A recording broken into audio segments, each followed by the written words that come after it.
Meus amados irmãos, nós vamos então abrir a palavra de Deus na carta do apóstolo Paulo aos Filipenses, capítulo 2.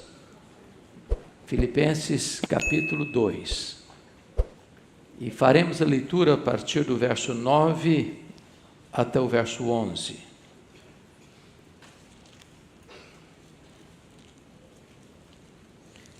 Filipenses, capítulo 2,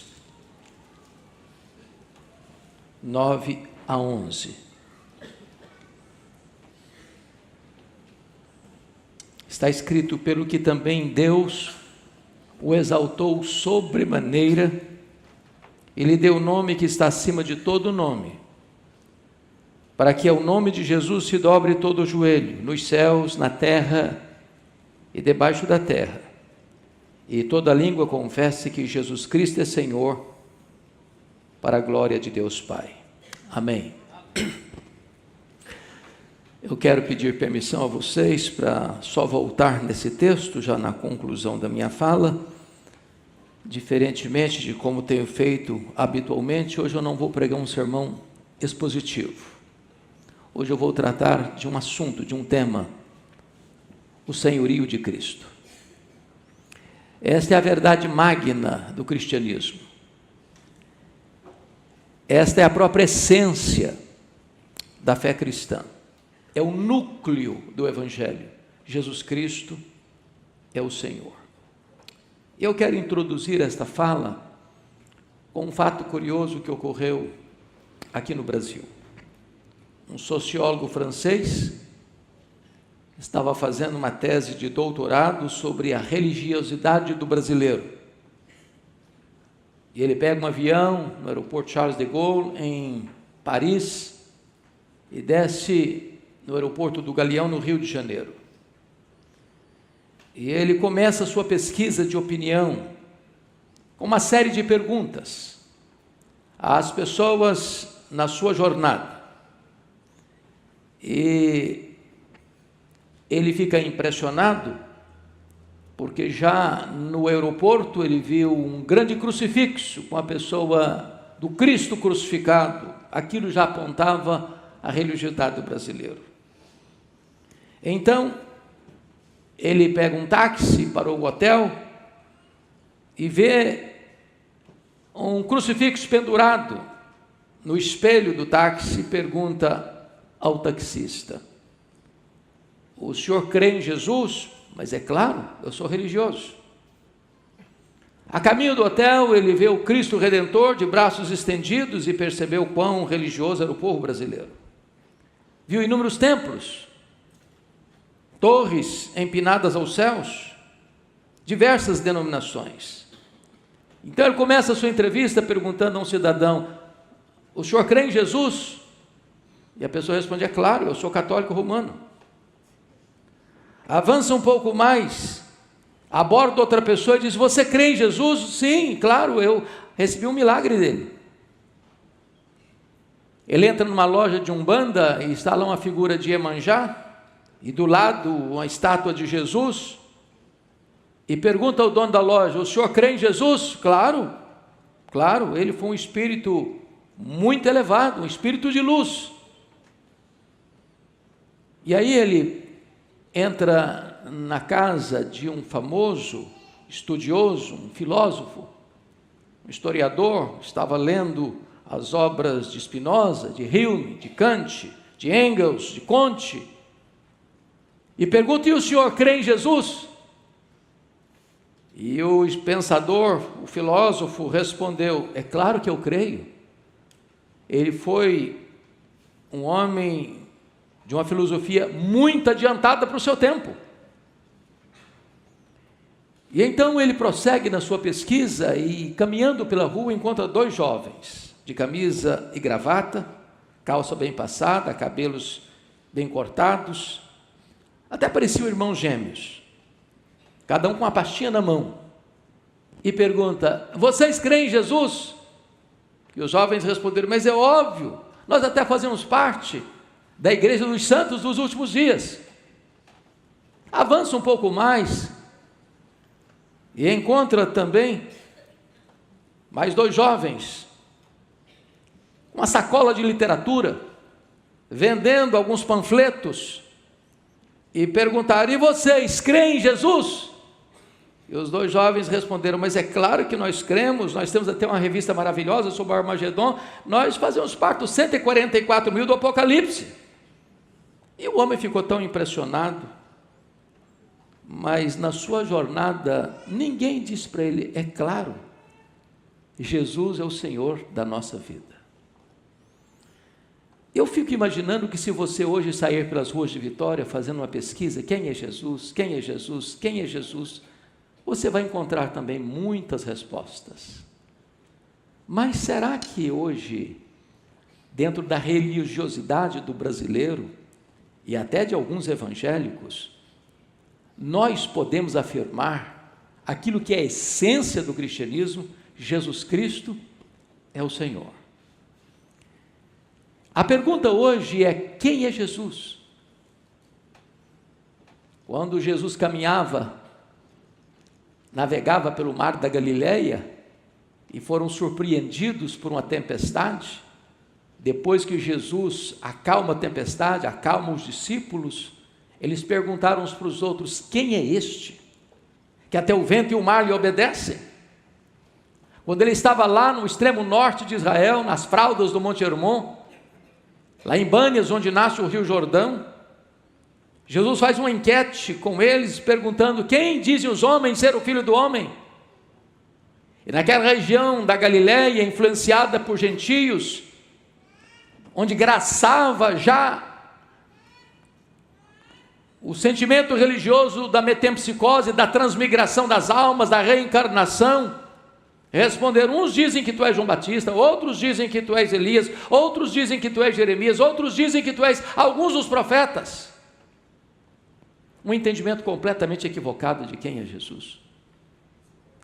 Então Jesus pergunta para os discípulos: e vós, quem dizeis que eu sou? E Pedro responde pelo grupo: tu és o Cristo, o Filho do Deus vivo. Meus amados, os apóstolos entenderam esta verdade gloriosa, porque Jesus é o ungido de Deus, o Messias, o profeta, o sacerdote, o rei, e foi por esta verdade que ele é o Senhor, o Messias, é que o Sinédrio o sentenciou à morte e o levou ao pretório romano para que a sentença de morte fosse confirmada. Quando o sumo sacerdote se dirige a Jesus e diz: eu te conjuro pelo Deus vivo que me diga se tu és o Cristo, o Filho de Deus. E Jesus respondeu: tu disseste. Então o Sinédrio acusou sem demora, dizendo: é réu de morte. E quando ele foi levado diante do governador romano, foi pregado na cruz: Jesus, rei dos judeus. Essa foi a causa da sua condenação. Ele morreu, ele foi sepultado, ele ressuscitou, e agora Pedro termina o seu grande sermão em Jerusalém dizendo: esteja absolutamente certa, pois toda a casa de Israel, de que esse Jesus que vós crucificastes, Deus o fez Senhor e Cristo. Esta é a essência do cristianismo: Jesus é o Senhor. E a Bíblia diz: se no teu coração creres, se com a tua boca confessares que Jesus Cristo é o Senhor, serás salvo. A grande mensagem do Evangelho e da palavra de Deus é esta: crê no Senhor Jesus e serás salvo. Mas, meus amados, eu quero então agora levantar algumas questões. Primeiro, essa mensagem de que Jesus é o Senhor é uma verdade perseguida. Se não, vejamos. Lá no primeiro século já, levantaram-se os opositores chamados de gnósticos, do gnosticismo. A palavra gnosis ou gnosticismo vem da palavra conhecimento, não um conhecimento apenas teórico, mas místico, e isso é influenciado pelo pensamento grego, e os gregos acreditavam que a matéria que você toca, que você vê, que você tange, era essencialmente má. mas o espírito que você não vê é imaterial, essencialmente bom. E por causa desta influência do pensamento grego, o gnosticismo negava a encarnação de Jesus, negava a ressurreição de Jesus, e então a doutrina de Jesus como Cristo foi atacada. Na esteira do gnosticismo vem o docetismo, uma outra heresia que se formou, dizendo que Jesus não tinha um corpo físico real, ele tinha apenas a aparência de um homem, mas ele não veio em carne. E quando você lê a primeira carta de João, João combate essa heresia, dizendo que aquele que diz que Jesus não veio em carne é um anticristo. Aquele que nega a encarnação de Cristo é um anticristo. Mas as heresias continuaram a atacar essa verdade, quando no século IV, um presbítero de Alexandria, do Egito, que era a segunda maior cidade do mundo, começa a pregar uma heresia chamada de arianismo. E Ario começou a espalhar pelo mundo que Jesus não era Deus, da mesma essência de Deus, da mesma natureza de Deus, que ele não tinha os atributos de Deus, que ele não podia realizar as obras de Deus. E então, na época, o imperador Constantino, no ano 325 da era cristã, convoca um concílio em Nicéia para tratar da matéria, e louvado seja Deus. Naquela época, Atanásio, calçado na verdade, refuta as teses de Ario e fincam a estaca da ortodoxia cristã, declarando que Jesus Cristo é Deus, Deus de Deus, luz de luz, coigual, coeterno e consubstancial com o Pai. Mas outras heresias surgiram para atacar a doutrina de Cristo. Por exemplo, Nestório afirmou que Jesus tinha afirmava que eram duas pessoas em Jesus, não uma pessoa só. Entendamos, Jesus é uma pessoa, mas com duas naturezas distintas. Mas Nestório afirmava que Jesus eram duas pessoas. Na contramão, uma outra heresia de Eutiques que dizia que Cristo tinha uma só natureza e não duas. O fato é tão importante, irmãos, na história da igreja, no ataque à pessoa de Cristo, que nos 5 primeiros séculos do cristianismo nós tivemos concílios que trataram da pessoa de Cristo. Por exemplo, o concílio de Nicéia, em 325, finca a estaca da divindade de Cristo. Depois, em 381, é preciso um outro concílio em Constantinopla para afirmar a divindade de Jesus Cristo. Mas somente em 451, no concílio de Calcedônia, é que se declara com total clareza que Cristo é tanto Deus quanto homem, perfeitamente Deus, perfeitamente homem, a natureza teantrópica de Cristo, divina, humano, de Cristo.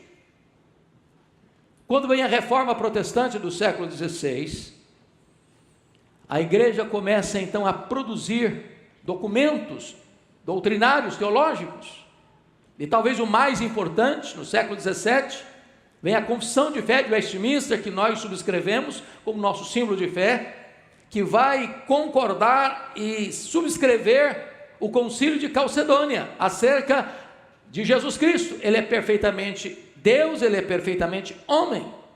Mas então, nós entramos agora naquilo que nós chamamos do século XVIII, do irrompimento do iluminismo, depois do racionalismo francês, os grandes enciclopedistas, Voltaire, Rousseau, Diderot, e no século XIX, já soprando os ventos do liberalismo, 2 obras são escritas sobre Jesus, para atacar a pessoa de Cristo, vindo de Renan, um francês, e de Strauss, um alemão, onde eles afirmam que Jesus não é o Jesus da Bíblia, ele não fez milagres, ele não ressuscitou, ele é apenas um homem como nós, mas não o Senhor, não o Filho de Deus. E então nós entramos no século XX. E no século XX, o século do otimismo, da ciência, da medicina, da educação, do conhecimento do espaço sideral. Nós ficamos tão empolgados com o humanismo, A igreja liberal anunciava o reino dourado da fraternidade universal, e Deus sendo conhecido como o Pai de todos, e todos os homens como irmãos, até que o século passado, o século XX, foi abalado por duas sangrentas guerras mundiais, onde aquele homem que era um gigante da ciência não passava de um nanico moral. E na Primeira Guerra Mundial, 1914, 1918, 30 milhões de pessoas morreram. Não aprendemos a lição, e em 1939 a 1945 vem a Segunda Guerra Mundial, 60 milhões de pessoas morreram.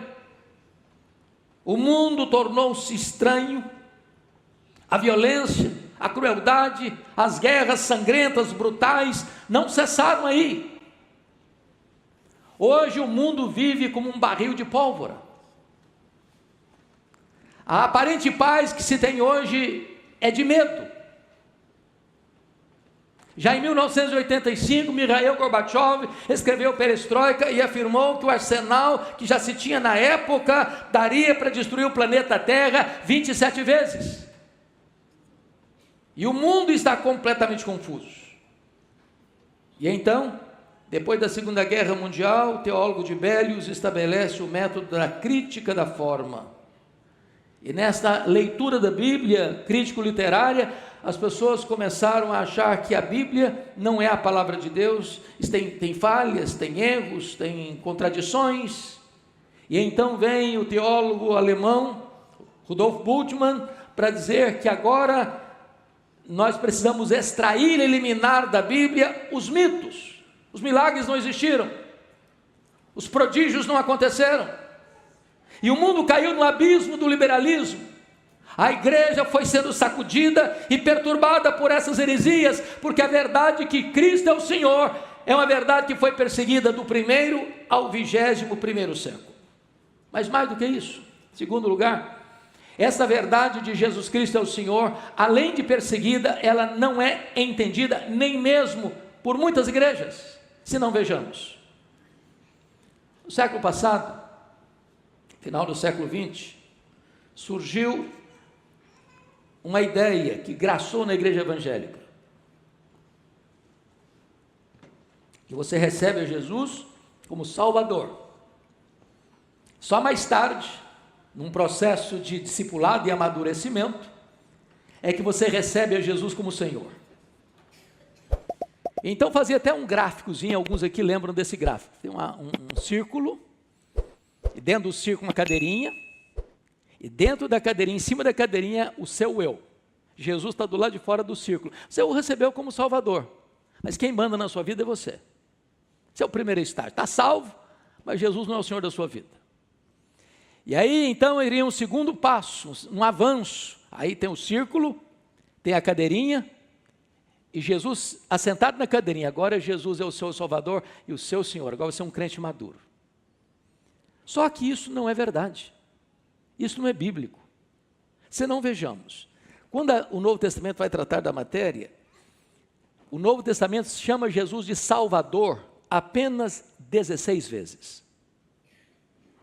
O Novo Testamento chama Jesus de Mestre apenas 64 vezes. O Novo Testamento chama Jesus de Senhor 650 vezes. Em outras palavras, a grande mensagem do Novo Testamento é: Jesus é o Senhor. Crê no Senhor Jesus. Se com o seu coração você crer e com a sua boca você confessar que Jesus é o Senhor, você será salvo. A igreja do 1º século proclamou Jesus como Senhor. A igreja chamou todos os homens, reis e vassalos, chefes e servos, a reconhecerem Jesus como Senhor, a se prostrarem diante dele e confessar que ele é Senhor. Mas o que a mensagem hoje está sendo pregada em tantos arraiais? Alguns dizem assim: dê uma chance para Jesus, coitadinho de Jesus, ajuda-o, dá uma chance para ele, recebe-o. Mas esse não é o Jesus da Bíblia. Esse não é o Jesus das Escrituras. Não é você que vai dar uma chance para Jesus, não. É Ele que, por sua graça, dá uma oportunidade a você. Alguns dizem, quando eu encontrei Jesus, não, você não encontrou Jesus, Ele não estava perdido. Perdido estava você, foi Ele que encontrou você. Temos esvaziado esta verdade gloriosa de que Ele é o Senhor. As pessoas hoje querem um Salvador, mas não querem um Senhor. E eu pergunto a vocês hoje, o que significa hoje você afirmar Jesus é o Senhor? Nada, quase nada, quase nada. Mas quando os primeiros cristãos afirmaram Jesus é o Senhor, isso era uma revolução. Roma não tinha nenhum problema de as pessoas afirmarem Jesus é o Salvador. Eles tinham um panteão com muitos deuses, com muitos salvadores, mas um não fazia diferença. Mas para Roma, só tinha um Senhor, um Kyrios, e este era César. Portanto, quando a igreja no primeiro século começa a pregar que Jesus Cristo é o Senhor, isso para Roma era uma traição ao Estado. Porque os cristãos estão dizendo que Jesus é maior que César, que Jesus é maior que os deuses do panteão, que Jesus é maior que o Estado, que Jesus é a autoridade absoluta. E isso era uma verdadeira revolução naquele tempo. Meus amados irmãos, foi por esta causa de afirmar que Jesus Cristo é o Senhor, que os cristãos foram jogados nas arenas para serem devorados pelos leões. Foi por esta causa que os cristãos foram queimados vivos. Foi por esta causa que os cristãos foram crucificados, porque afirmavam que Jesus era Senhor, maior que César, maior que Roma, maior que o império, maior que o Estado, maior que os deuses do Olympus. Pois bem,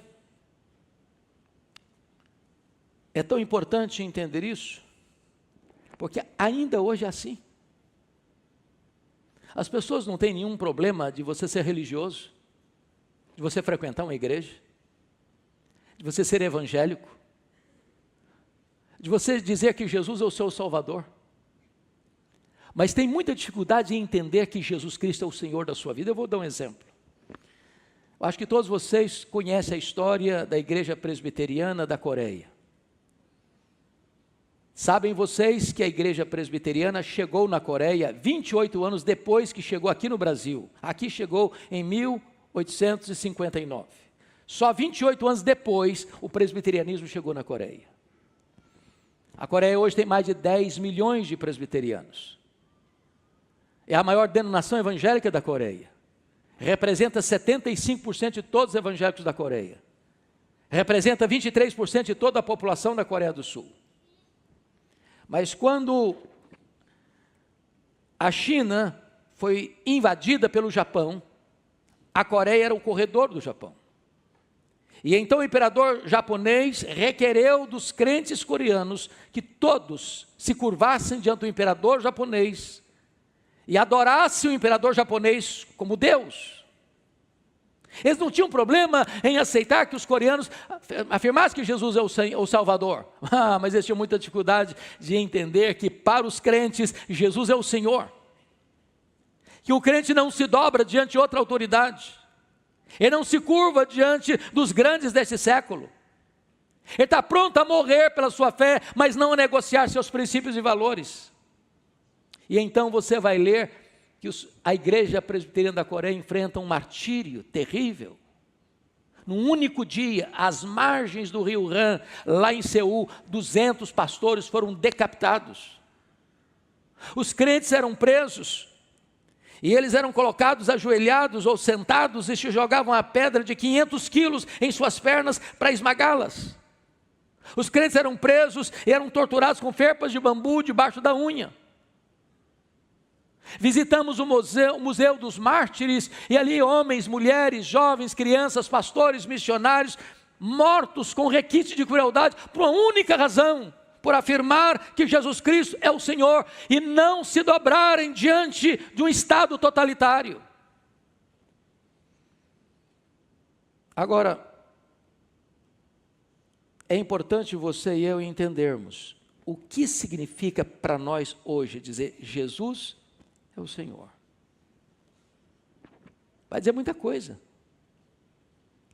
de você não negociar princípios e valores, de você não vender sua consciência, de ir lá na empresa, lá no escritório, lá no hospital, lá na universidade, lá na indústria, lá nas suas transações, você não abrir mão de verdades absolutas, porque quem manda na sua vida é Jesus, porque Ele é a autoridade absoluta sobre você, de que Ele controla a sua vida, que Ele controla a sua mente, que Ele controla o seu pensar, que Ele controla as suas decisões. E é nessa conjuntura, irmãos, que nós precisamos entender que Jesus Cristo é o Senhor. Nas palavras de Daniel capítulo 2, os impérios e os reinos deste mundo vão ruir, vão colapsar, porque o reino de Cristo vai ocupar o espaço, e Ele é o Senhor nos céus e na terra. Ele tem todo o poder, Ele tem toda a autoridade nos céus e na terra. A linguagem que Apocalipse vê é o Cristo de Deus, que vence para abrir o livro, desatar os selos, e Ele está sentado no trono, e Ele tem as rédeas da história em suas mãos. Ele quem dá vida, Ele quem tira a vida, Ele quem exalta, Ele quem rebaixa, Ele quem põe no trono, Ele quem tira do trono, é Ele quem está no controle de tudo. Ele é o Senhor do universo, da igreja, da história da nossa vida. Mas agora é importante entender que hoje talvez nem todos reconheçam isso. Você está vendo todo dia, toda hora, na imprensa, na mídia, na rua, no teatro, no cinema, no carnaval, na literatura, nas músicas, em todo canto, em todo lado e por todas as regiões do Brasil e do mundo, Jesus sendo humilhado, Jesus sendo enxovalhado, Jesus sendo escarnecido, Jesus sendo vilipendiado. Mas o que a Bíblia diz é que todo joelho vai ter que se dobrar, e toda língua vai ter que confessar que Jesus Cristo é Senhor, para a glória de Deus Pai. Então, convido você para voltar para o texto. Eu quero, então, fazer considerações no texto lido, para a gente concluir. A primeira coisa que eu encontro nesse texto, de Filipenses 2, 9 a 11, é que a exaltação de Cristo é uma obra do próprio Deus Pai. Veja o verso 9 comigo. Pelo que também Deus o exaltou. E vale destacar que esse texto está no contexto da humilhação de Cristo e da exaltação de Cristo. Ele começa com a humilhação de Cristo, dizendo: tende em vós o mesmo sentimento que houve também em Cristo Jesus. Porque Ele, sendo Deus, não julgou como usurpação ser igual a Deus. Antes a si mesmo se esvaziou, assumindo a forma de servo, humilhando-se até a morte e morte de cruz. Então note uma coisa. Ele não foi esvaziado, Ele se esvaziou. Notem, Ele não foi humilhado, Ele se humilhou. Mas notem, Ele não se exaltou. Quem o exaltou foi o Pai. E foi o próprio Jesus quem disse: não é bom você exaltar a você mesmo, seja outro que te honre. E agora quem está exaltando Jesus é o próprio Pai. Essa é a primeira verdade. A segunda verdade é que a exaltação de Cristo é uma exaltação incomparável. Vejam vocês, o verso 9 diz: pelo que também Deus exaltou sobremaneira, e lhe deu um nome que está acima de todo nome. Em outras palavras, Jesus não pode ser mais exaltado, nem menos exaltado. Ele já está exaltado em grau máximo, em grau absoluto, superlativamente, pelo Pai. Ninguém pode tirar dele essa glória. Ninguém pode acrescentar a ele glória que ele ainda não tenha. Ele é o todo-poderoso Deus, exaltado de maneira plena e máxima pelo próprio Pai. Terceiro, a exaltação de Cristo exige a rendição de todos. Veja comigo o verso 10. Para que ao nome de Jesus se dobre todo joelho, no céu, na terra, debaixo da terra. Em outras palavras, haverá um momento em que anjos, homens e demônios vão ter que se dobrar, vão ter que se ajoelhar. Os ateus, os agnósticos, os místicos, os que adotaram a religião sincrética, os idólatras, os feiticeiros, os filósofos, os cientistas, os ditadores, os soberanos deste mundo, aqueles que criaram religiões heréticas, aqueles que tocaram a vida sem nunca pensar em Deus, todos, sem exceção, vão ter que se render. É uma rendição de todos. Mas ainda, em quarto lugar, a exaltação de Cristo é uma exaltação proclamada universalmente. Versículo 10 e 11 vai nos informar: para que ao nome de Jesus se dobre todo o joelho nos céus, na terra e debaixo da terra, e toda língua confesse que Jesus Cristo é Senhor. Não apenas vai se dobrar, vai ter que falar, vai ter que confessar, vai ter que abrir a boca, vai ter que reconhecer, vai ter que proclamar isso publicamente, que Ele é o Senhor. Agora, quinto e último lugar, a exaltação de Cristo é uma exaltação que tem um propósito estabelecido. Finalzinho do verso 11 diz: e toda língua confessa que Jesus Cristo é Senhor, para a glória de Deus Pai. Preste atenção nisso. Ele esvaziou-se, ele não foi esvaziado. Ele humilhou a si mesmo até a morte e morte de cruz, ele não foi humilhado. Ele não exaltou a si mesmo. O Pai então o exalta sobremaneira. Ele recebe toda a glória, porque todo o joelho se dobra, toda a língua confessa. E quando ele está recebendo o máximo desta glória, agora ele pega a glória e entrega para o Pai. Perceberam isso? Ele recebe do Pai e devolve para o Pai.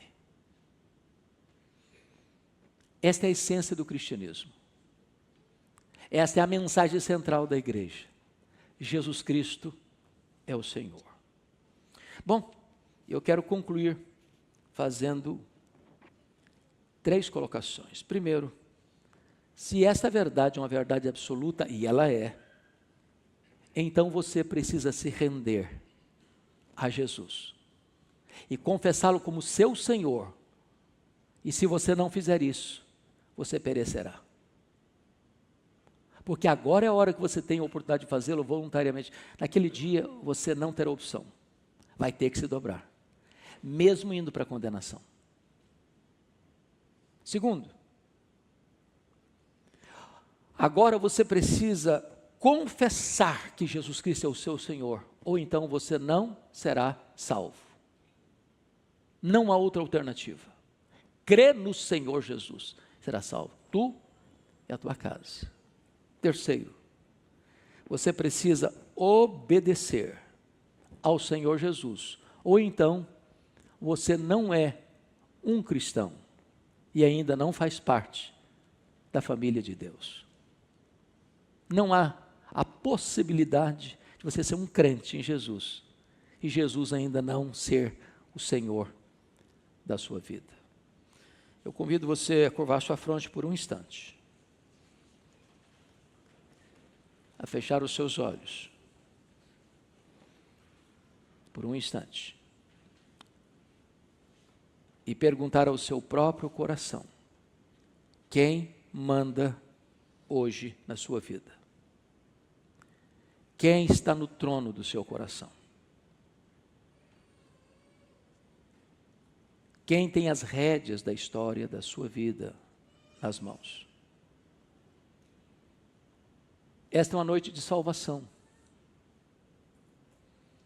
Esta é a mensagem que a Igreja de Cristo tem pregado nestes 21 séculos.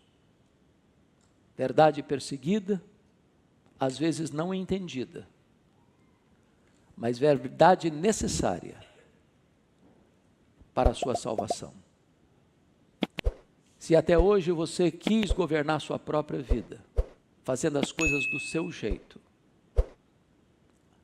hoje você pode se render a Cristo e confessá-lo como Senhor da sua vida. e então você será salvo. Deus, eu te peço que tu, por tua bondade e graça, apliques a tua palavra em cada coração aqui. Reconheço que eu só posso falar aos ouvidos, mas o teu Espírito é poderoso para falar aos corações. Só tu tens o poder de tirar a venda dos olhos, o tampão dos ouvidos. Só tu tens o poder de tocar o coração. Só tu tens o poder de dar o arrependimento para a vida e a fé salvadora. E eu te peço que haja salvação nesta casa, nesta noite, para a glória do Senhor Jesus. É neste nome, que é sobre todo nome, que nós oramos. Amém.